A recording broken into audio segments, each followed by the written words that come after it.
Urdu pedagogy की complete crash course की चौथी क्लास में आज हम लोग उर्दू पेडागोजी के कुछ इम्पोर्टेंट पॉइंट्स को डिस्कस करेंगे, जो कि ऐसे पॉइंट्स हैं जो कि हर बार सीटेट के इम्तिहान में ज़रूर डायरेक्टली या इनडायरेक्टली पूछे जाते हैं। तो चलिए शुरू करते हैं।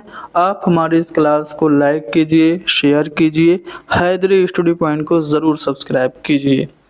चलिए, सबसे पहले गलतियों से मुतालिक सीटेट में जो सवाल आता है वो किस तरह से आता है ये जानते हैं। देखिए, जो मिस्टेक्स हैं, जो बच्चों के मिसकंसेप्शंस हैं, जो एरर हैं, वो क्या हैं? तो नेशनल करिकुलम फ्रेमवर्क 2005 यानी कि राष्ट्रीय पटचर्या के रूपरेखा सन 2005, जिसे उर्दू में कौमी दरसियात का खाका सन 2005 कहा जाता है, उसके मुताबिक जो गलतियां हैं वो भी अहम होती हैं।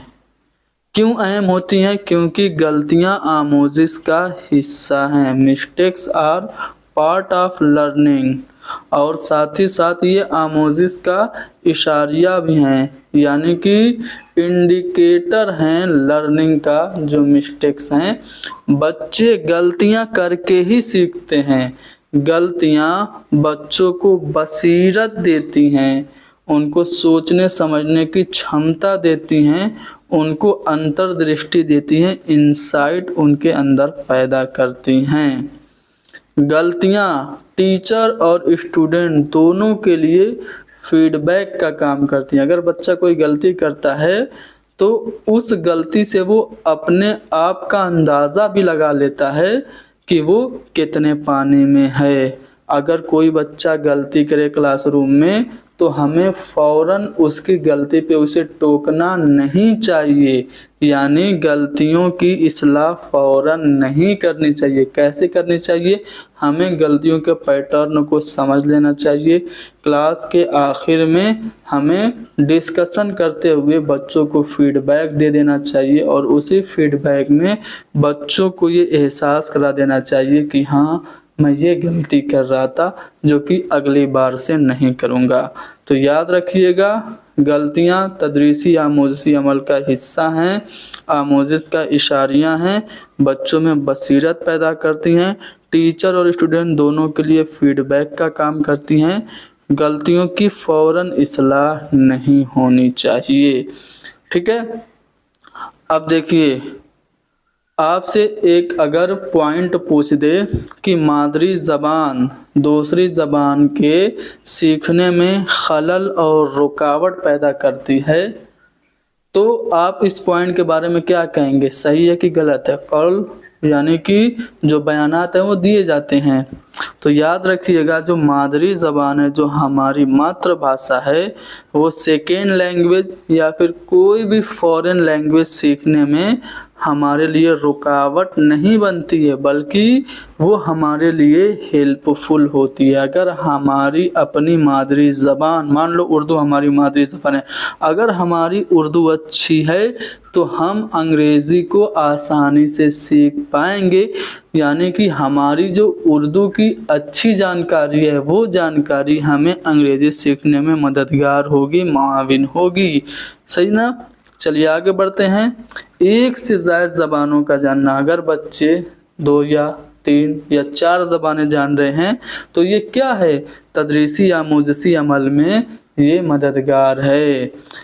एक से ज़्यादा ज़बानों का जानना क्लासरूम में बच्चों को एक माहौल देता है जिसको हम कसीर लिसानियात मल्टीलिंगुअलिज्म कहते हैं, और मल्टीलिंगुअलिज्म भी सीखने में बहुत मददगार होता है। मल्टीलिंगुअलिज्म को एज ए रिसोर्स हमें समझना चाहिए। आगे हम उस पे तफसील से तबसरा करेंगे। पहले समझते हैं सीखना यानी कि लर्निंग क्या है। तो learning is a continuous process. यह सिर्फ स्कूल में ही नहीं होता है। सीखना जो होता है, जो अधिगम होता है, जो लर्निंग होता है, ऐसा नहीं कि सिर्फ स्कूल में हो। जी नहीं, बल्कि स्कूल के बाहर भी हो सकता है, कहीं पे भी हो सकता है। मार्केट में आप जा रहे हैं, वहाँ से भी कोई ना कोई चीज़ सीख के ही आएंगे। इसीलिए नेशनल करिकुलम फ्रेमवर्क 2005 जो है वो ये कहता है कि जो कुछ हम बच्चों को क्लासरूम में पढ़ा रहे हैं उनको बच्चों की रियल लाइफ से और स्कूल की बाहर की ज़िंदगी से रिलेट करके मरबूत करके पढ़ाएं। तो इसीलिए कहा गया है कि हमें स्कूल में जो सबक हो वो सिर्फ दरसी किताब पे ही मबनी ना हो, बल्कि हमें निसाब से परे इजाफी चीज़ें भी पढ़ानी चाहिए, जिसे हम LAC यानी कि लैंग्वेज एकराज़ी करिकुलम के नाम से भी जानते हैं।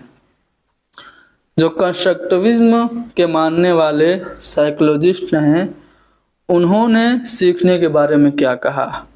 तो जो तामीरियत पसंद नज़रिया के हिमायती हैं, उनके मुताबिक बच्चे अपने प्रीवियस नॉलेज, साबिका मालूमात, पूर्व ज्ञान के आधार पर अपने नए ज्ञान का सृजन करते हैं। यानी बच्चे नॉलेज को खुद से कंस्ट्रक्ट करते हैं, यानी कि तामीर करते हैं। इल्म की तश्कील बच्चे खुद से करते हैं।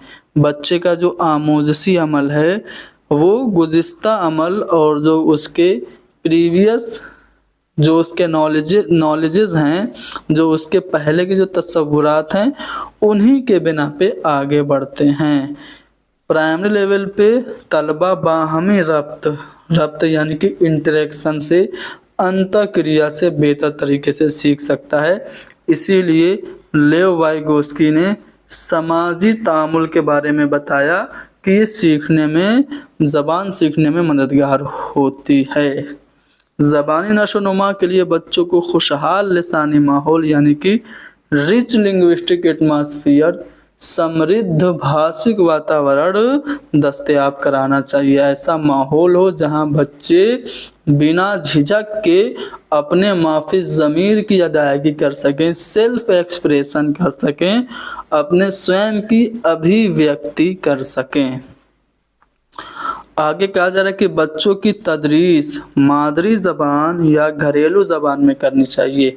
जितने भी एजुकेशन से रिलेटेड पॉलिसीज़ बनाई गई हैं, चाहे कि वो नेशनल करिकुलम फ्रेमवर्क 2005 हो, या फिर हमारी न्यू एजुकेशन पॉलिसी हो, या फिर राइट टू एजुकेशन एक्ट हो, या फिर आर्टिकल 350A हो, सब में इस बात की सिफारिश की गई है कि हमें बच्चों को शुरुआत में क्लास 8 तक कम से कम मादरी ज़बान में पढ़ाना चाहिए।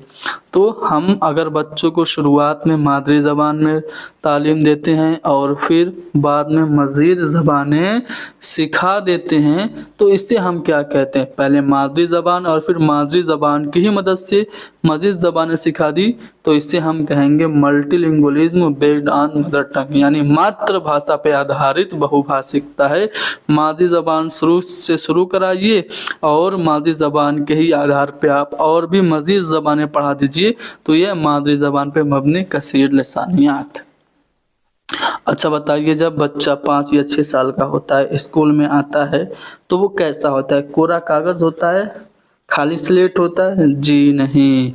स्कूल में दाखिले के वक्त भी तलबा में ज़बान समझने की काफ़ी सलाहियत होती है, या फिर यूँ कहें कि बच्चा स्कूल आता है तो तजर्बात का ख़जाना लेकर आता है। तो यह बात बिल्कुल सही होगी। कैसे तजर्बात का ख़जाना लेकर आता है? वो मादरी ज़बान सीख चुका होता है, मादरी ज़बान में वो अपने आप को अभिव्यक्त कर सकता है। तो इसलिए हम कह सकते हैं कि बच्चा तजर्बात का ख़जाना लेकर आता है। तो जो तजर्बात का ख़जाना लेकर आता है, इसका मतलब क्या हुआ कि हमें क्लासरूम में जो बच्चा ख़जाना लेके आया तजर्बात का, उसका इस्तेमाल करना चाहिए। यानी क्लासरूम में पढ़ाते वक्त बच्चों की ज़बान को भी हमें इंक्लूड करना चाहिए। बच्चों की ज़बान को हमें क्लासरूम में तहफ़्फ़ुज़ देना चाहिए, रिस्पेक्ट देना चाहिए। मान लो एक भोजपुरी बोलने वाला बच्चा, हिंदी बोलने वाला, उर्दू बोलने वाला, अंग्रेज़ी बोलने वाला बच्चा, चारों किस्म के बच्चे क्लासरूम में हैं। कोई अगर बच्चा भोजपुरी बोल दे तो हमें उसका मजाक नहीं उड़ाना है, बिल्कुल नहीं उड़ाना है, बल्कि हमें एज ए टीचर क्या करना है, कोई भी लफ्ज़ अगर उसने भोजपुरी का बोला तो उसे दूसरी ज़बानों में एक्सप्लेन करना है, ठीक है। इसे ही कहते हैं मल्टीलिंगुअलिज्म एज ए रिसोर्स, ठीक है। चलिए, कसीर लिसानियात बच्चों के लिए मसला या चैलेंज नहीं है, बल्कि ये एक असासा है। क्या है? संसाधन या रिसोर्स है। यह हमारे दिमाग पे मुस्बत असरात डालती है और इल्मी महारतों को बढ़ाती है। कसीर लिसानियात हमारे लिए मददगार है। अगर एक तालिबे इल्म जिसकी घरेलू ज़बान और स्कूल की ज़बान मुख्तलिफ है तो एज ए टीचर हमें क्या करना चाहिए? बच्चा भोजपुरी का है तो एज ए टीचर हमें क्या करना चाहिए? क्लासरूम में कसीर लिसानियात को बतौर वसीला इस्तेमाल करना चाहिए, एज ए रिसोर्स यूज़ करना चाहिए। अच्छा, कोड स्विचिंग और कोड मिक्सिंग, इससे काफ़ी सवाल आजकल पूछे जाते हैं, तो ये क्या होता है इस पॉइंट को भी समझ लेते हैं, ठीक है। सबसे पहले सवाल ये पैदा होता है कि कोड स्विचिंग और कोड मिक्सिंग जो होता है वो किस किस्म के बच्चों में होता है। तो जो बाइलिंगुअल होते हैं, जो ज़ू लिसानी होते हैं, जो द्विभाषी होते हैं, उन बच्चों में कोड स्विचिंग और कोड मिक्सिंग होता है।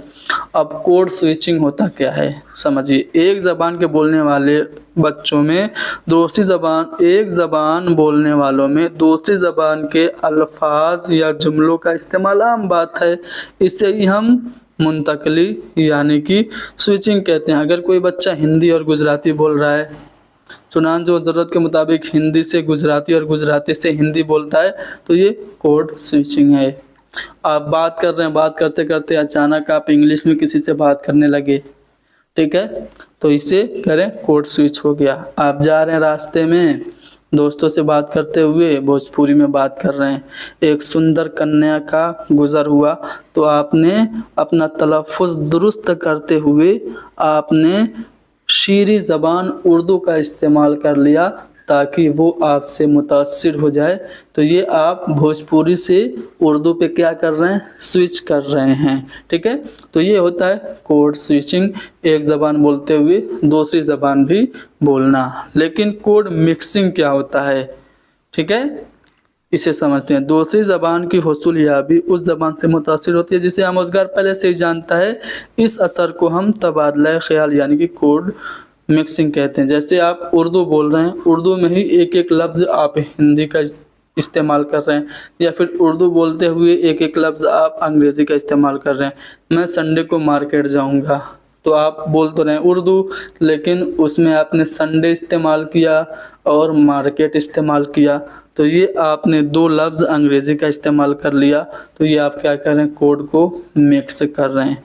तो उम्मीद है कोड स्विचिंग कोड मिक्सिंग आपको समझ में आ गया होगा। जितने भी पॉइंट्स हमने बताए थे वो सारे पॉइंट सीटेट में सवाल की सूरत में पूछे जा चुके हैं। चलिए अब मैं सवालात दिखाता हूँ। सभी सवालात सीटेट में पूछे जा चुके हैं। पहला सवाल की ज़बान सीखने के मुताबिक दर्ज में से कौन से दो बयानात दुरुस्त हैं? चारों बयानात पढ़िए, इनमें से दो सही हैं। कौन से सही हैं? गलतियाँ आमोज़िश का हिस्सा हैं, बिल्कुल सही हैं। गलतियाँ ज़बान सीखने में रुकावट बनती है, जी नहीं। गलतियाँ ज़बान सीखने में अहम होती हैं। गलतियों को हमें फ़ौरन सही भी नहीं करना चाहिए। गलतियाँ उस्ताद के लिए फीडबैक होती हैं, यानी कि 1 और 4 जो ऑप्शन सी है हमारा करेक्ट होगा। तामीराती क्लासरूम में यानी जो कंस्ट्रक्टिव क्लासरूम है उसमें जो लर्निंग का सेंटर होता है वो क्या होता है? साबिका मालूमात को इग्नोर करना नहीं होता है, बल्कि साबिका मालूमात की बुनियाद पर नए इल्म की तश्कील करना होता है। यानी तामीराती क्लासरूम में सीखने का मरकज़ है इल्म की तश्कील खुद करना है, यानी कि तीसरा वाला ऑप्शन करेक्ट होगा। जब एक ज़बान बोलने वाले किसी मौजू पे बात करते रस्मी से गैर रस्मी हो जाते हैं, फॉर्मल से इनफॉर्मल हो जाते हैं, एक ज़बान से दूसरी ज़बान में चले जाते हैं, तो वो स्विच करते हैं, तो इससे हम क्या कहेंगे? कोड स्विचिंग यानी कि कोड बदलना कहेंगे। कौमी दर्सियात का खाका सन 2005 क्या वकालत करता है? आमोजगार बतौर मालूमात का मेमार, यानी जो लर्नर्स हैं वो नॉलेज क्रिएटर हैं, नॉलेज कंस्ट्रक्टर हैं, यानी कि पहला वाला ऑप्शन करेक्ट होगा। माखज़ के तौर पर कसीर लसानियात यानी मल्टीलिंगुअलिज्म एज ए रिसोर्स का मतलब क्या है? तो मैंने बताया था जब आप क्लासरूम में किसी बच्चे की मादरी ज़बान का इस्तेमाल करते हैं तो वो है मल्टीलिंगुअलिज्म एज ए रिसोर्स। आमोज़गारों को ज़्यादा ज़बानों की आमोज़िश का मौका देना ये नहीं है, बल्कि स्कूल में तदरीस व आमोज़िश के लिए आमोज़गारों की ज़बान को इस्तेमाल करना। अगर बच्चा भोजपुरी का है तो भोजपुरी की ज़बान भी क्लासरूम में आप इस्तेमाल कर रहे हैं, तो आप मल्टीलिंगुअलिज्म को एज ए रिसोर्स यूज़ कर रहे हैं। मादरी ज़बान पर मबनी कसीर लसानियात क्या? Multilingualism based on mother tongue का मतलब क्या है? सिर्फ आप मादरी ज़बान में पढ़ाइए? जी नहीं। मादरी ज़बान अंग्रेज़ी और हिंदी पढ़ाए? जी नहीं। मादरी ज़बान से आप शुरुआत कीजिए और बाद में दूसरी ज़बानें पढ़ा दीजिए, तो यह है मादरी ज़बान पे मबनी कसीर लसानियात। दावा और दलील भी सीटेट में पूछा जाता है। दोनों आपको बयानात को पढ़ने हैं, फिर बताना है कौन सा वाला ऑप्शन सही है। दावा किसी तस्वुर को पढ़ाते वक्त तलबा की रोज़मर्रा की ज़िंदगी से मालूमात को जोड़ना ज़रूरी है। नेशनल करिकुलम फ्रेमवर्क कहता है ना कि आप सिर्फ स्कूल में ही मत बच्चों को डिपेंड रखिए और दरसी किताब पे मत मरकूज रखिए, बल्कि दरसी किताब के अलावा इजाफी मवाद भी पढ़ाइए, बच्चों की डेली लाइफ से नॉलेज को रिलेट करके पढ़ाइए। तो दावा में यही बात कही कि किसी कंसेप्ट को पढ़ाते वक्त हमें स्टूडेंट की डेली लाइफ से रिलेटेड नॉलेज को जोड़ना भी ज़रूरी है। तो दावा बिल्कुल सही है। दलील है कि आमोज़िश सबसे ज़्यादा मुतासिर होती है जब रट कर हासिल करती है। रटना, rote learning, memorising, this is negative tag word, तो दलील गलत हो गई। तो दावा तो सही है, दलील गलत है, तीसरा वाला ऑप्शन करेक्ट होगा। तामीरियत पसंद बतौर आमोज़िशी नज़रिया जो है, जो कंस्ट्रक्टिविज्म थ्योरी है, उसमें जो लर्नर्स होते हैं वो क्या होते हैं? क्लासरूम में होने वाली तदरीस से नई मालूमात हासिल करते हैं, या फिर कुल्लियों की मश्क से जो रूल्स हैं उनको प्रैक्टिस करके ज़बान सीखते हैं, या फिर सभी लर्नर्स इक्वली यकसा अंदाज में सीखते हैं, या फिर बच्चे साबिका मालूमात से जोड़कर आमोज़िश करते हैं। तो बच्चे प्रीवियस नॉलेज का यूज़ करके जब नए नॉलेज को क्रिएट करते हैं तो ये बात होती है कंस्ट्रक्टिविज्म में। दावा और दलील यहाँ पे भी दी गई है। ज़बान के उस्ताद को क्लासरूम में बच्चों की ज़बान को इज्जत देनी चाहिए, बिल्कुल देनी चाहिए। भोजपुरी का भी बच्चा अगर क्लासरूम में अपनी ज़बान इस्तेमाल कर रहा है तो आप उसको रिस्पेक्ट दीजिए।